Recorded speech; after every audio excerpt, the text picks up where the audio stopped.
오늘 저는 읽으신 본문의 말씀을 가지고 구원은 종점이 아니라 시작을 의미한다. 구원은 종점이 아니라 시작을 의미한다. 이러한 제목을 가지고 함께 은혜를 나누어 보고자 합니다. 오늘 본문은 예수님께서 아들을 믿는 자가 누리게 되는 그 복이 무엇인지에 대해 말씀해 주시는 장면입니다. 이는 기독교 신앙의 근거이면서 기독교 신앙의 기초라고 할 수 있는 부분입니다.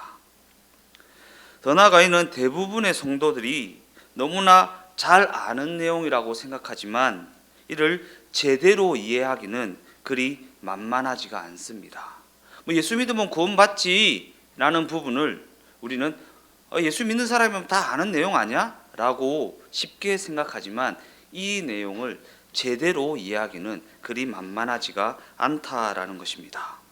그러기에 우리는 성경이 증언하는 내용을 잘 살펴보아야 합니다. 그냥 수박 겉핥기식으로 읽고 지나가는 것이 아니라 성경이 과연 무슨 내용을 얘기하고 있는지, 무엇에 강조점을 두고 있는지 잘 살펴보아야 한다라는 것입니다. 왜냐하면 우리가 예수 믿은 지 오래됐잖아요. 교회 다닌 지 오래됐잖아요. 신앙생활이 아니라 교회 생활한 지가 굉장히 오래됐잖아요. 그러니까 늘 들어오던 말씀, 늘 들어오던 관점, 그 관점이 과연 성경이 말하는 관점과 일치하는가라는 부분에 있어서 우리가 의문을 품어보아야 한다라는 것입니다. 성경을 보겠습니다. 요한복음 6장 26절에서 28절까지의 말씀입니다. 예수께서 대답하여 이르시되 내가 진실로 진실로 너희에게 이르노니 너희가 나를 찾는 것은 표적을 본 까닭이 아니요 떡을 먹고 배부른 까닭이로다. 썩을 양식을 위하여 일하지 말고 영생하도록 있는 양식을 위하여 하라. 이 양식은 인자가 너희에게 주리니 인자는 아버지 하나님께서 인치신 자니라. 그들이 묻되 우리가 어떻게 하여야 하나님의 일을 하오리이까? 예수님께서는 오병이어 사건 이후에 자신을 쫓는 그 사람들을 향해 꾸짖었습니다. 사람들은 이 꾸짖음을 듣고 우리가 어떻게 하여야 하나님의 일을 하오리이까? 라고 묻습니다. 그에 대한 예수님의 답이 29절에 이어집니다. 예수께서 대답하여 이르시되 하나님께서 보내신 이를 믿는 것이 하나님의 일이니라 하시니라. 하나님께서 보내신 이를 믿는 것, 그것이 바로 하나님의 일이다. 우리가 주의 일을 한다 하면 봉사를 떠올리거나 헌신을 떠올리거나 전도를 떠올리거나 기도를 떠올립니다. 그러나 성경이 말하는 바는 하나님께서 보내신 일을 믿는 것이 하나님의 일이다라고 말하고 있습니다. 우리는 이 구절을 읽고 너무나도 쉽게 예수 믿는 것이 성경의 요구이다라고 그저 단순하게 정리해버리곤 합니다. 물론 이러한 생각이 틀린 생각은 아니지만 이렇게 단순하게 정리해버리는 것은 우리로 하여금 예수를 믿는다라는 말에 담긴 그 의미를 그저 가볍게 여기게 만든다라는 것입니다. 예수 믿는다라는 말의 의미, 그 말이 담겨진 무게, 책임, 이런 것은 그저 그냥 놓쳐버리고 예수 믿었으니까 구원받았지 라고 그냥 가볍게 구원받았으면 끝나는 거 아니야? 라고 생각하게 됩니다. 오늘 제목이 뭐라고요? 구원은 종점이 아닌 시작을 의미한다. 시작을 합니다. 예수 믿어 구원받았다라는 것의 의미, 예수 믿어 구원받아서 내 인생에 무엇이 시작되게 되었는가 라는 부분 떠올릴 수 있어요. 구원받으면 끝난 거 아니야? 천국 갔으면 됐지. 뭐 더 그렇게 복잡하게 생각하냐 라고 생각할 부분이 아니라 우리가 예수 믿어 구원받음으로 말미암아 우리의 인생이 무엇이 시작되게 되었는가, 그 부분을 우리가 진지하게 생각해 보아야 한다라는 것입니다. 요한복음 6장 32절에서 35절까지의 말씀입니다. 예수께서 이르시되 내가 진실로 진실로 너희에게 이르노니 모세가 너희에게 하늘로부터 떡을 준 것이 아니라 내 아버지께서 너희에게 하늘로부터 참 떡을 주시나니 하나님의 떡은 하늘에서 내려 세상에 생명을 주는 것이니라. 그들이 이르되 주여 이 떡을 항상 우리에게 주소서. 예수께서 이르시되 나는 생명의 떡이니 내게 오는 자는 결코 줄이지 아니할 터이요 나를 믿는 자는 영원히 목마르지 아니하리라. 우리가 이 말씀에 보면 우리가 구절구절 한 번씩 다루었던 구절이 있습니다. 근데 문맥상에서 읽으니까 이 내용이 완전히 달라지죠. 그죠? 무슨 얘기를 하고 싶은 겁니까? 그냥 내가 읽고 싶은 만 딱 끊어서 성경을 읽어서는 안 된다라는 것입니다. 어떤 문맥과 어떤 정황 속에서 이 말씀이 선포되었는지를 알면 이 말씀의 의미가 완전히 달라지는 거예요. 완전히. 근데 이 구절을 제가 앞에서 끊어서 한번 다뤘습니다. 근데 그 내용이 확 들어오지 않죠. 근데 문맥 속에서 읽으니까 이 말씀이 이 말씀이었구나. 예수님이 결코 줄이지 아니할 터요 라고 말씀하신 게 그냥 배고픔에 대한 부분이 아니라 생명의 떡에 관한 것이었구나 라는 부분을 우리가 알 수 있는 것입니다.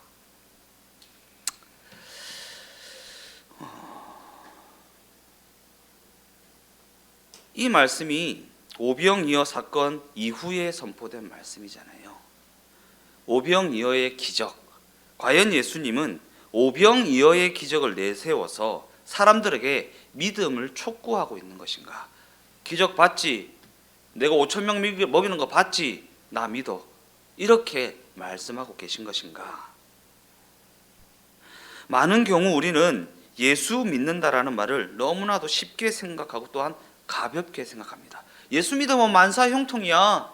예수 믿으면 문제가 해결된다니까? 예수 믿으면 성공해 라고 너무나도 가볍게 너무나도 낮은 수준의 차원에서 예수 믿는다라는 얘기를 하곤 합니다.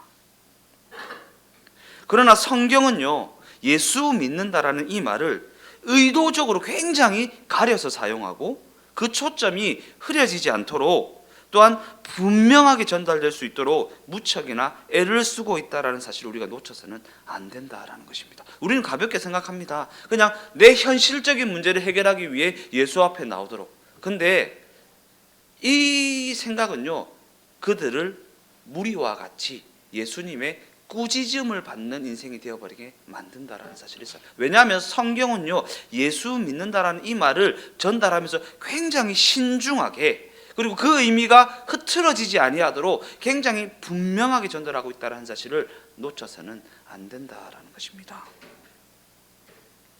예수님이 오병이어 사건을 보여주시면서 그것을 근거로 당신을 믿으라고 하셨다라면, 우리가 그것 때문에 예수님을 믿게 된 것이라면 예수님이 행하신 그 모든 일은 우리의 선택을 이끌어내기 위한 수단에 불과한 것이 되어버리고 맙니다. 그냥 예수님을 선택할 수 있도록 뭔가 화려한 것을 보여주고 위대한 것을 보여주고, 봐봐 화려하지, 갖고 싶지, 예수 믿어. 대단하지, 능력 있지, 예수 믿어. 이렇게 아주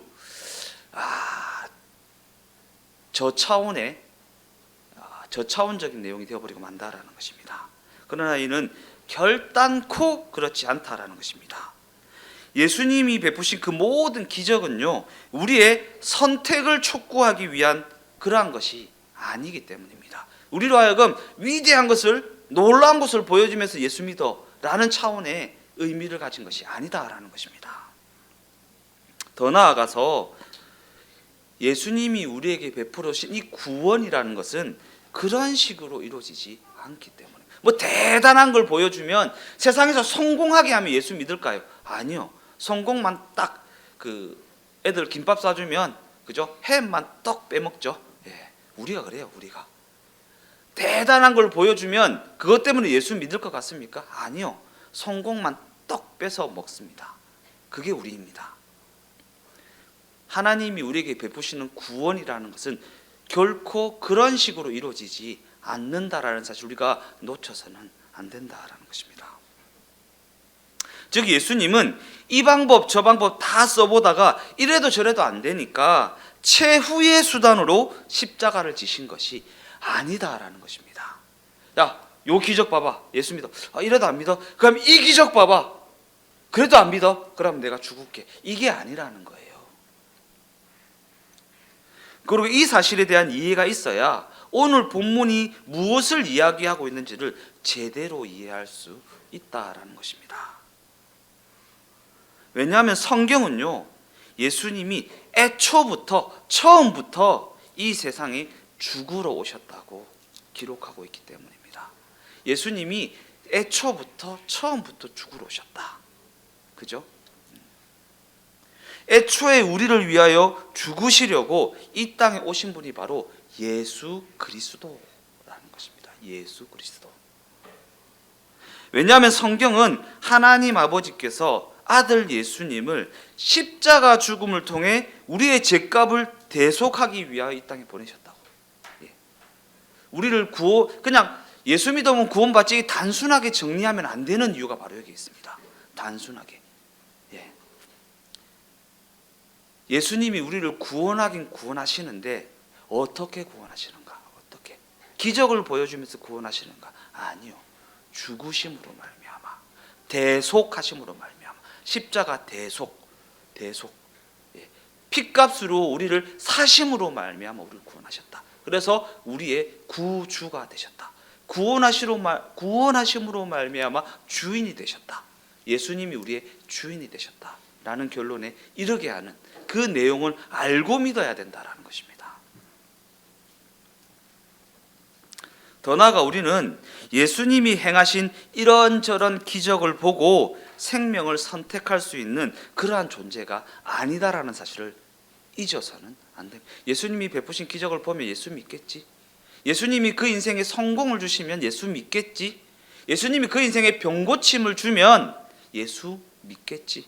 과연 그렇습니까? 성경이 10명의 문둥병자를 고쳤는데 그들 중에 누가 돌아왔습니까? 19은 돌아오지 않았습니다. 병고침이라는 햄만 쏙 빼먹고 돌아오지 않았습니다. 그죠? 그게 우리 인간입니다. 기적을 보고 예수 믿을 수 있는 존재가 아니다라는 것입니다. 성공을 보여준다고 해서 예수 믿을 수 있는 존재가 아니라는 사실을 우리가 분명히 해야 하는 것입니다. 예수님이 감당하신 십자가 죽음으로 말미암아 우리의 구원은 이미 완성되었습니다. 그리고 이는 예수의 십자가 죽음이 우리로 구원을 얻게 하는 유일한 길이라는 의미입니다. 다른 길은 없습니다. 예수님이 베푸신 그 모든 기적이 우리의 선택을 촉구하기 위한 것이 아니라면, 그죠? 그냥 예수님께서는 십자가를 통해 우리의 구원을 이미 완성하셨다면 과연 예수님은 그 모든 기적을 무엇을 위해 행하셨을까? 무엇을 위해 우리에게 보여주셨을까? 또한 성경은 그러한 내용들을 왜 기록하고 있는 것인가? 그것이 구원을 선택하게 만들기 위한 어떠한 수단이 되지 않는다면 왜 기록하고 있는 것일까? 예수님은 당신이 하시려는 일이 무엇인지 우리에게 설명하기 위해 그 모든 기적을 행하셨습니다. 당신이 과연 무엇을 하려고 하시는지. 왜냐하면 그 일에 대한 그 설명은 구원 얻은 성도들에게 필요한 것이기 때문입니다. 기적은요, 구원을 얻게 하기 위한 수단이 아니라 구원 얻은 성도들에게 주는 것입니다. 성도들에게 주시는 메시지요, 메시지. 구원 얻은 성도들이요. 구원 얻을 누군가가 아니라 구원 얻은 성도들에게 예수님이 무엇을 위해 이 땅에 오셨고 무엇을 하러 이 땅에 오셨으며 과연 무엇을 하고자 하시는지 그것을 설명하기 위해서 기적을 베풀어 놓으신 것이지, 그 기적을 보고 예수 믿으라라는 의미는 아니다라는 것입니다. 그러한 관점에서 예수님의 사역을 기록하고 있는 복음서는 예수 믿어 구원을 얻었다라는 것이 무엇을 의미하는 것인지 성도들에게 설명하기 위해서 쓰여졌습니다. 구원은 우리로 말미암지 않고 오직 예수 그리스도로 말미암는 것입니다. 그럼에도 불구하고 구원에는 우리가 동의하고 우리가 공감해야 하는 부분이 있습니다. 그래서 복음서는 예수님의 행적을 기록하고 그 의미를 우리에게 설명하고 있는 것입니다. 구원에는 우리가 동의하고 우리가 공감해야 되는 부분이 있기 때문에, 그저 그냥 우리 주중에 보내드린 말씀 들으셨죠? 구원은 그냥 몇 가지 딱 잡고 딱 이게 아니라는 게, 우리가 공감하고 우리가 동의하고 예수님의 어떠한 말씀에 순복하는 그러한 부분들이 있어야 되기 때문에, 우리는 원하죠. 내가 사랑하는 자들이 예수 안 믿으니까 그냥 하나님 저 몇 가지 딱 잡고 구원의 자리를 딱 옮겨줬으면 참 좋겠는데, 구원은 그런 식으로 이루어지지 않는다라는 것입니다. 왜냐하면 구원은 죄인된 우리를 죄와 그 권세로부터 불러내어 하나님의 자녀라는 신분으로 회복시키는 작업이기 때문입니다. 하나님의 자녀라는 신분으로 회복시키는 것. 그리고 이 일은 오직 예수 그리스도만이 하실 수 있는 일입니다. 그러나 그렇게 회복된 우리가, 그렇게 구원받은 우리가 그의 자녀가 된 것에 동의하고 공감하지 않으면 자녀된 자의 역할을 감당할 수 없습니다. 그래서 복음서는 그 모든 지면을 통하여서 우리가 구원받았다라는 것이 무엇을 의미하는 건지, 우리가 예수 믿게 되었다라는 것이 무엇을 의미하는 것인지 아주 자세하게 면밀하게 설명하고 있는 것입니다. 우리의 공감과 우리의 동의를 이끌어내기 위해서. 그게 있어야지만 구원받은 우리가 구원받은 자로서의 삶이 시작되기 때문에, 어떠한 삶이요? 하나님의 백성, 하나님의 자녀, 하나님의 통치, 하나님의 다스림을 받으며 살아가는 그 인생이 시작되기 때문입니다. 예수 믿어 구원받았다고 하면서 하나님의 백성, 하나님의 자녀로서의 인생이 시작되지도 않는 인생이 있다라는 것입니다. 왜 그렇습니까? 예수 믿는다라는 것의 의미를 알지 못하기 때문입니다. 그냥 예수 믿는다라는 의미를 그저 잘 먹고 잘 사는 정도로 오해하게 되었기 때문입니다. 예수 믿는 것이 나의 선택으로 말미암아 된 것이라면 구원은 나의 선택의 결과가 되고, 구원이 나의 선택의 결과라면 구원은 종점이 되어버리고 맙니다. 구원받으면 끝나는 거 아니야? 내가 예수 믿었어. 그래서 구원받았어. 구원받으면 끝나는 거 아니야? 내가 구원받으려고 예수 믿었지. 이렇게 종점이 되어버립니다. 그런데 복음서가 그 모든 지면을 통해서 자세하게 구원이 무엇인지, 예수 믿는다라는 게 무엇인지, 예수 믿음으로 말미암아 무엇이 시작되었는지를 설명하고 있는 것은 예수 믿는 자로서의 삶이 시작되어야 하기 때문에, 그것이 시작되어지려면 우리의 공감과 우리의 동의가 있어져야 하기 때문에, 오직 예수님만이 구원의 주체가 되신다는 것을 안다면, 우리가 구원을 얻은 것을 확인하는 순간은 하나님의 자녀로서의 인생이 시작되는 순간입니다. 시작되는 순간. 그러한 관점에서 복음서는 우리가 하나님의 자녀로서의 인생을 시작할 수 있도록 구원을 얻은 것을 확인하게 하고 그에 대해 자세히 설명하는 것입니다. 자세히. 그게 아니라면요, 그냥 성경이 이렇게 두꺼워질 필요가 없어요. 예수 믿으면 구원받는다라는 식으로 한 줄만 딱 있으면 되지 무슨 내용이 필요합니까? 그런데 이 두꺼운 책을 통해서 자세하게 구원을 설명하는 것은 우리가 하나님의 자녀가 된다라는 것이 무엇인지, 우리가 구원을 받았다라는 것이 무엇인지, 구원받아서 내 인생에 무엇이 시작되었는지를 우리가 공감하고 우리가 동의하고 그 이끄심에 순복하는 인생이 되어져야 하기 때문입니다. 그러나 너무나도 많은 성도들이 이렇게 두껍게 기록된 복음서를 읽으면서도 구원에 대한 그릇된 선입관을 가지고 살아가는 경우가 너무나도 많이 있는 것 같습니다. 구원을 그저 단순히 우리가 예수를 믿기로 선택한 것 정도로 생각하는 것입니다. 내가 예수 믿기로 선택한 것 정도로. 근데 절대 그렇지 않습니다. 왜냐하면 그렇게 되어버리면 성경에 나온 예수님의 그 모든 행적들은 우리가 다른 종교를 선택하지 않고 예수님을 선택할 수 있도록 합당한 정보를 제공하기 위해 기록된 것 정도로 여기게 되어버리기 때문입니다. 그게 아닙니다. 과연 그렇지 않습니다.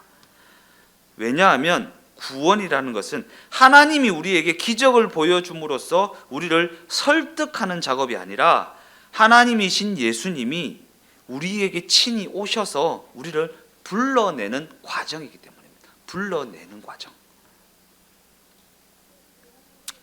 그러한 관점에서 복음서는 우리 인간이 적어도 구원에 있어서만큼은 왜라는 부분과 어떻게라는 부분을 가지고 있지 않다고 분명히 말합니다. 왜라는 부분과 어떻게라는 부분은 우리에게 있지 않다라는 것이 어떠한 부분입니까? 하나님이 그를 왜 구원하셨는가?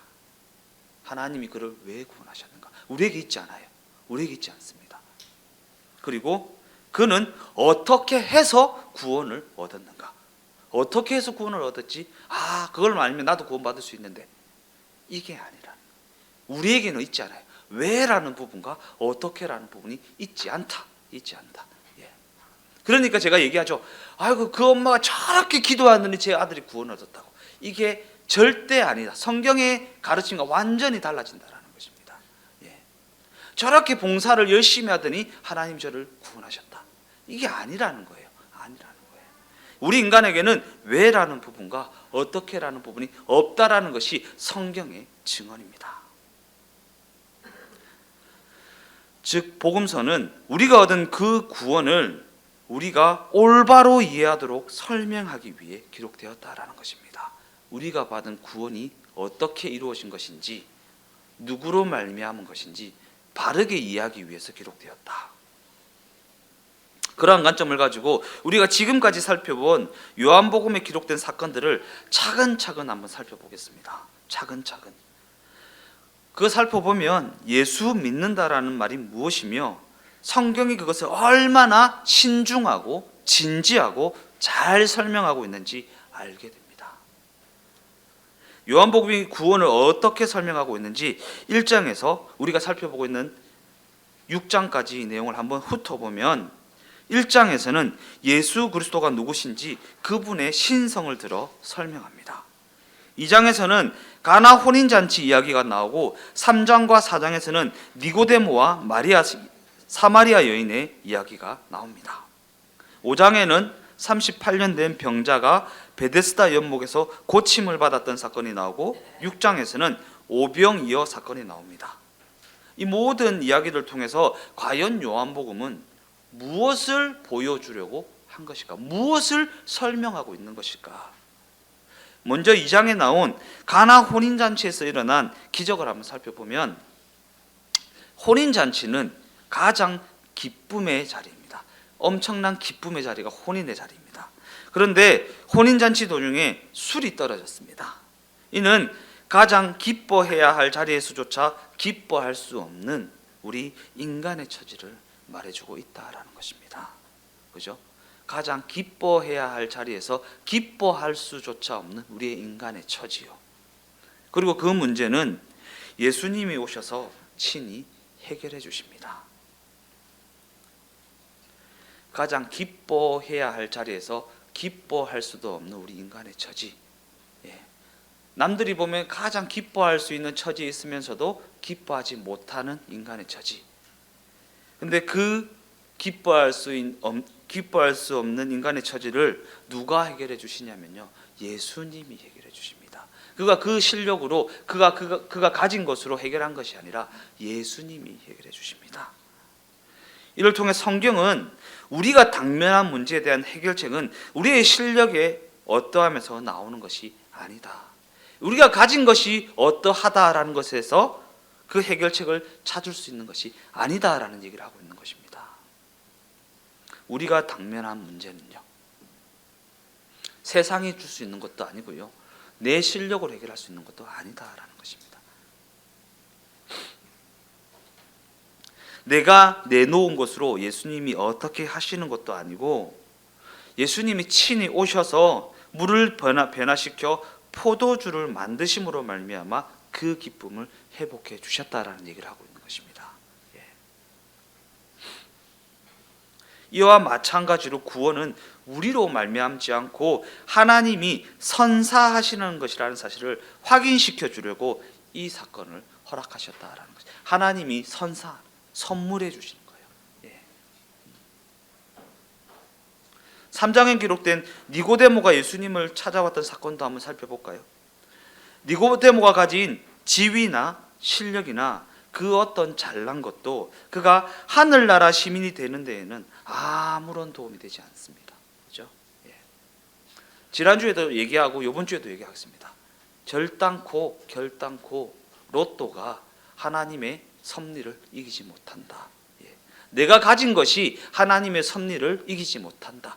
내 실력이 하나님의 인도하심과 다스리심이라는 이 세팅을 이기지 못한다라는 것을 우리가 알아야 돼요.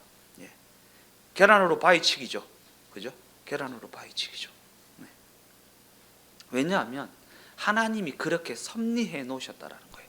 예. 내가 운이 나빠서, 내가 실력이 없어서, 내가 시기를 잘못 타서 그런 게 아니라 하나님이 그렇게 섭리해 놓으셨다라는 거예요. 누가 하나님을 이깁니까? 계란으로 바위치기라는 것입니다. 예.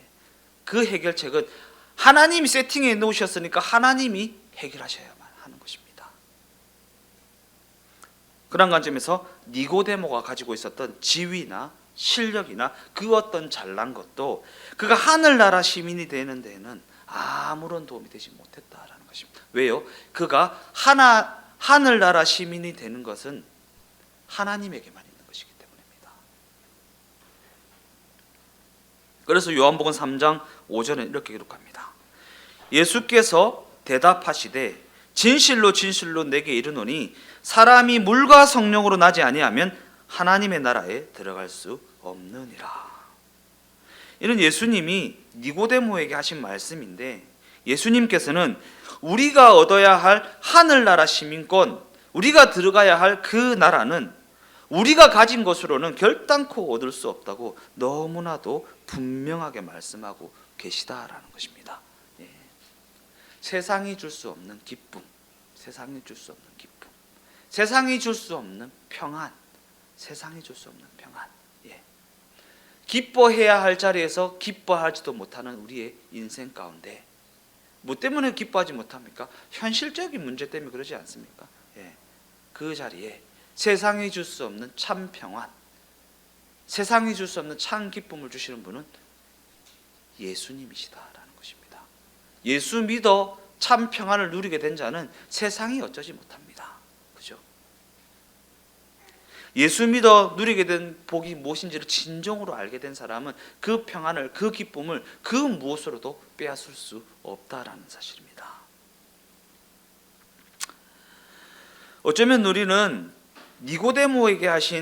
예수님께서 니고데모에게 하신 이 말씀을 듣고 절망할 수 있습니다. 니고데모 같이 완전한 사람도 안 된다면 과연 누가 된다는 말인가? 그러나 이어지는 4장 말씀이 이 질문에 대한 답을 주고 있습니다. 걱정하지 마라. 구원은 사람의 어떠함으로 얻을 수 있는 것이 아니다. 구원은 예수께서 선물로 주시는 것이고 그 선물을 받는 데에는 아무런 조건이 없기 때문이다. 예수님께서 그에게 선물을 주고자 하셨냐 주고자 아니하셨냐가 중요한 것이지 그 사람이 받을 만한 자격이 있냐 없냐가 아니다라는 것입니다. 누구도 걱정할 것 없는 것은 남편이 5이나 있었던 사마리아 여인도 그 선물을 받게 되었기 때문이다.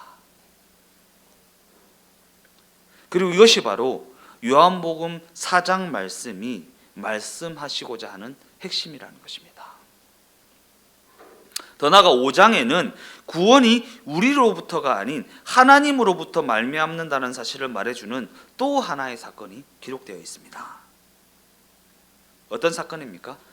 38년 된 중풍병자를 고치신 사건입니다. 베데스다 연못에는 천사가 가끔 내려와서 물을 움직이게 하는데 그 순간 가장 먼저 들어가는 사람은 자신의 병을 고침받는다고 합니다.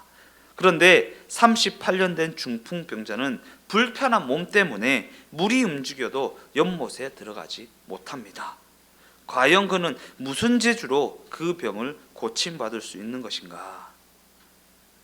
예수님을 통해 그 병을 고침받게 되는데, 이 사건은 우리가 구원을 이루기 위한 최소한의 협력조차 할 수 없는 존재라는 사실과 우리의 구원은 오직 예수 그리스도를 통해서만 가능하다라는 사실을, 그러한 메시지를 주고 있는 것입니다.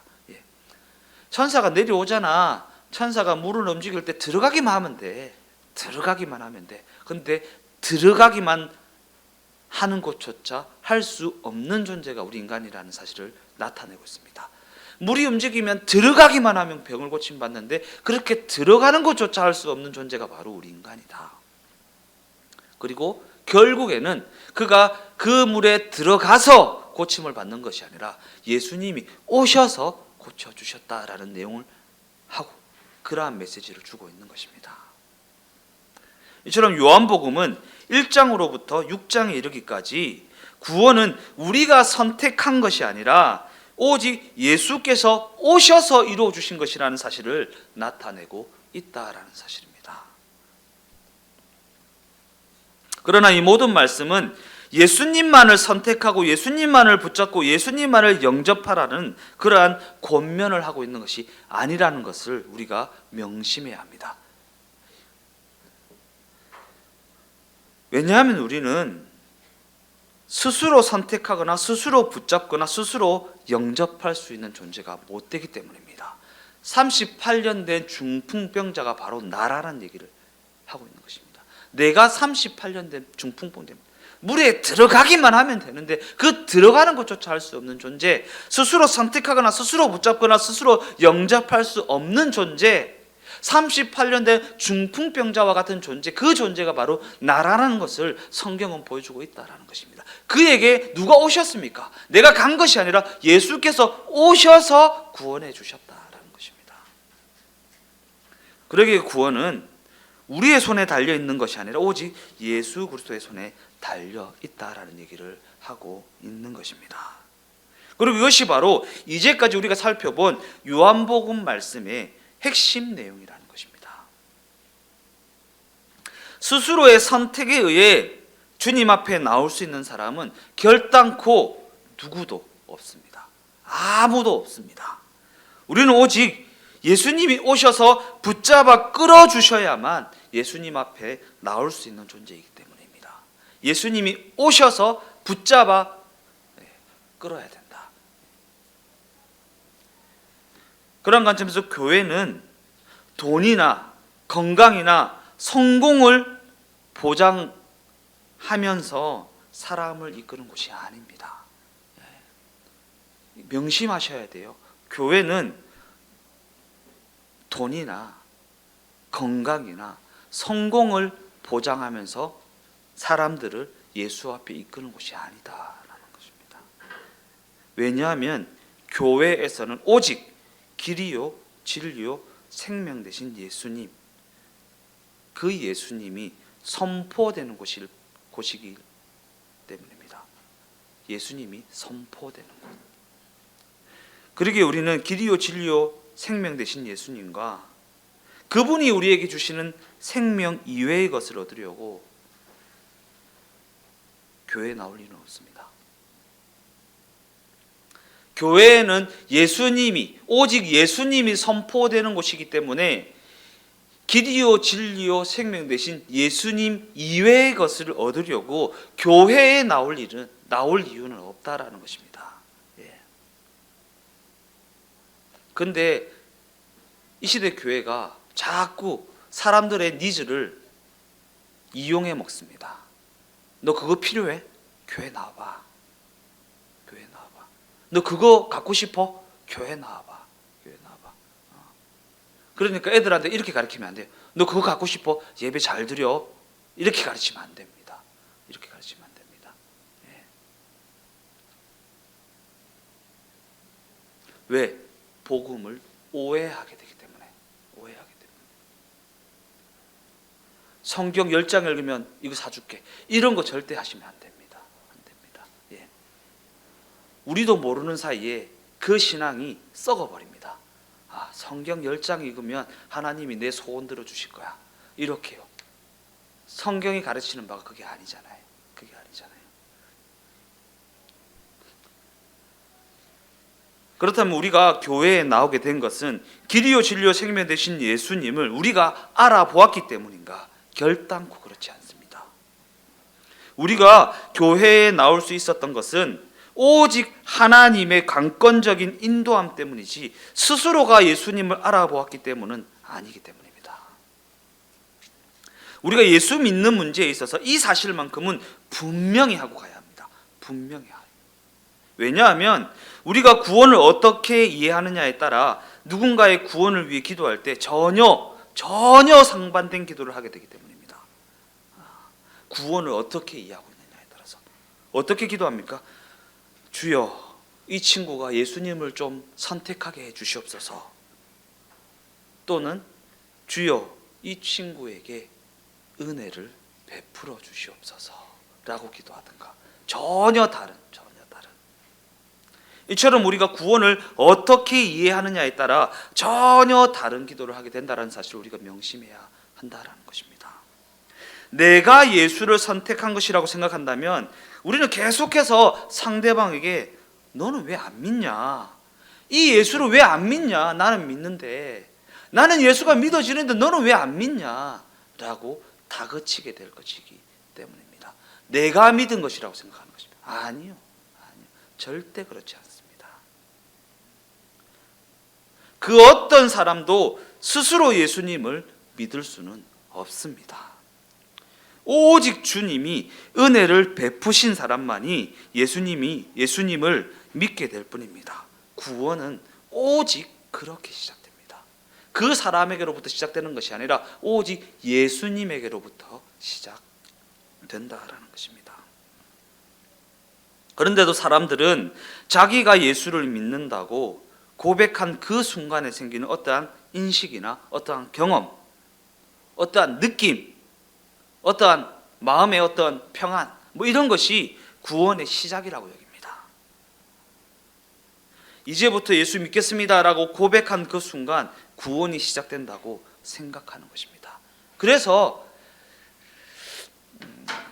막 교회에서 그러죠. 새신자 초청잔치 이런 거 하면 새로 오신 분 일어나십시오.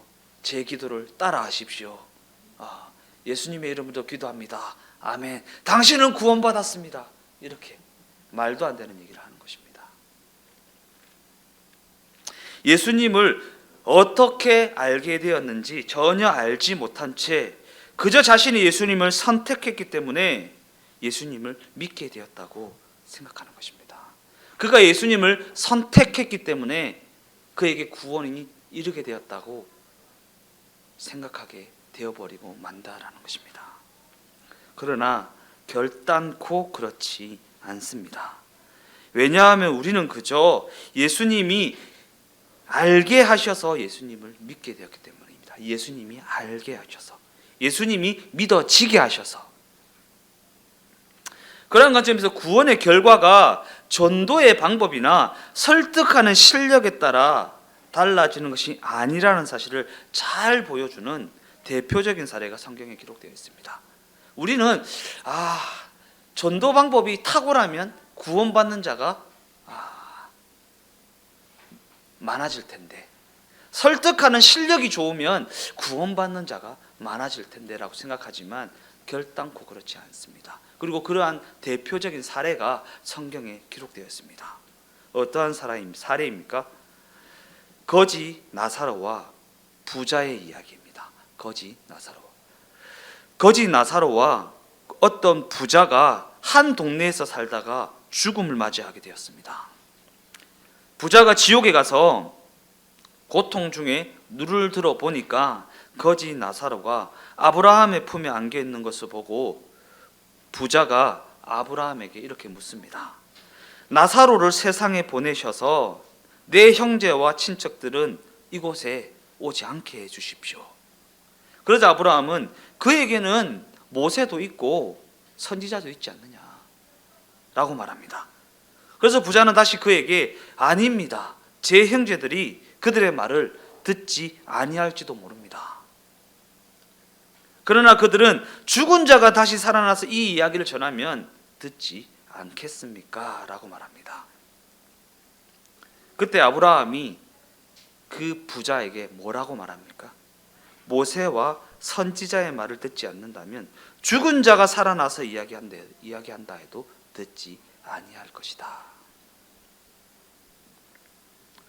우리가 오해하고 있는 부분이기도 합니다. 전도의 방법에 따라, 설득하는 실력에 따라. 아닙니다. 설명을 더 잘하면 사람들이 더 잘 알아들을 것이라고 생각해서는 안 된다라는 것입니다. 구원은 나의 어떠함에서 나는 것이 아니기 때문입니다. 물론 그가 살아있는 사람들이라면, 영적으로 말입니다, 살아있는 사람들이라면 방법에 따라 이해를 더 잘할 수 있을 수는 있을 것입니다. 그러나 시체 앞에서는, 생명이 없는 자들 앞에서는 어떠한 방법을 써도 마찬가지입니다. 시체는 아무리 설명을 잘해도 알아듣지 못하기 때문입니다. 아무리 명강사가 와서 설명을 해도 생명이 없는 자는 전혀 알아듣지 못할 것이기 때문입니다. 그래서 요한복음 6장 36절 말씀은 이렇게 기록합니다. 그러나 내가 너희에게 이르기를 너희는 나를 보고도 믿지 아니하는도다 하였느니라. 보고도 믿지 않습니다. 보고도. 우리가 복음서를 보면서 이런 생각 많이 하죠. 왜 바리새인들과 사두개인들은 예수님의 그런 기적을 보고도 믿지 아니하였을까? 믿지 않았을까?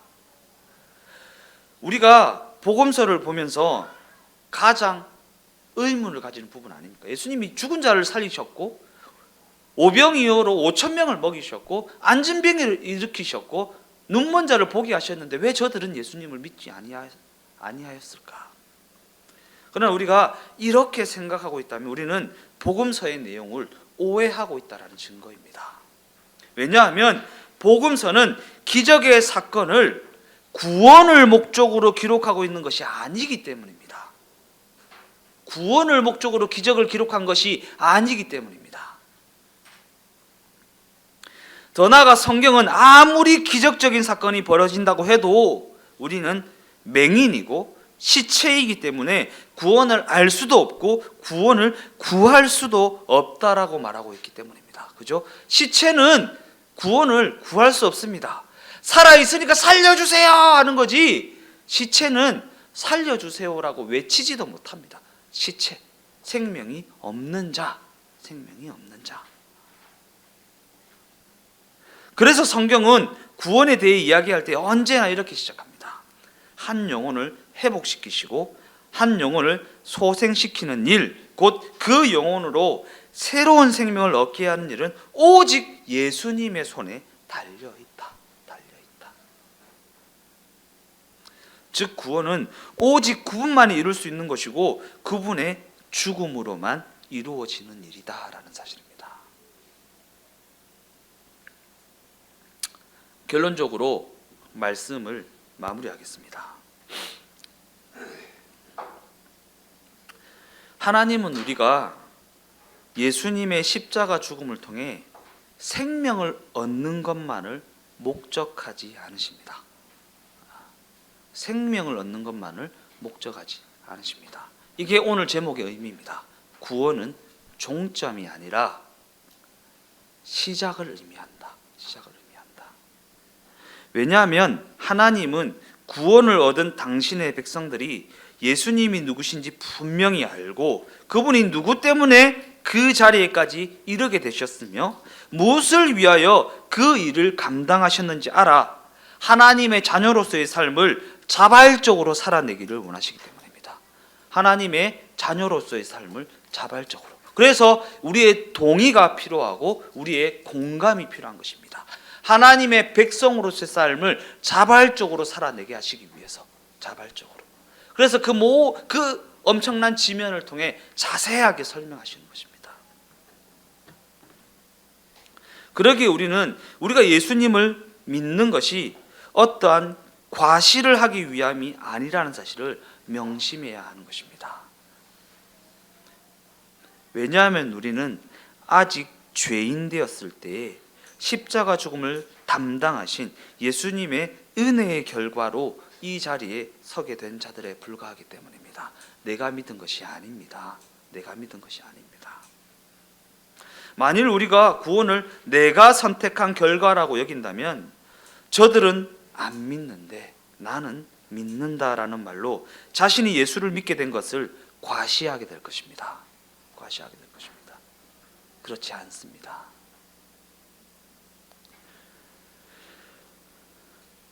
우리가 예수를 믿게 된 것은 우리의 선택이나 우리의 어떠한 행위의 결과가 아니기 때문에 우리는 결단코 자랑할 것이 없습니다. 없습니다.